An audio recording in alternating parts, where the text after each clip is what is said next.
क्रांती आव आत्या मेल्यावर कशी रडणार? या माय ओ गेली ग माय, का बर गेली, किती चांगली होती ग माय. माझा पप्पा एकदाचा सुटला ग माय.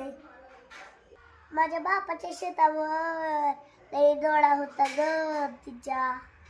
एका सणाला साडी घेतली नाही तर डायरेक्ट धमक्या द्यायची ग माय.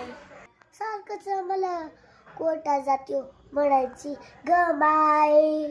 असं कसं झालं ग माय.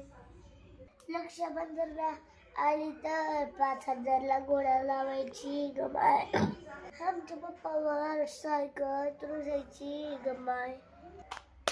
कशी करू ग माय, तिला लय मोठ्या घरात दिलं होतं ग माय. तरी बी तिला गरीब भावाची लय मोठी आशा होती ग माय. आता कशी करू ग माय. कोणात आला आम्हाला सारखं शेत मागण ग माय. जेव्हा घरला येईल तेव्हा तिथे तोंडा बारवायची ग माय. कशी करू ग माय, माझी सोन्यासारखी आत्या गेली ग माय. आत्याला पाठवू का आता? ही आत्याला पाठवू का व्हिडिओ? पाठव पाठव.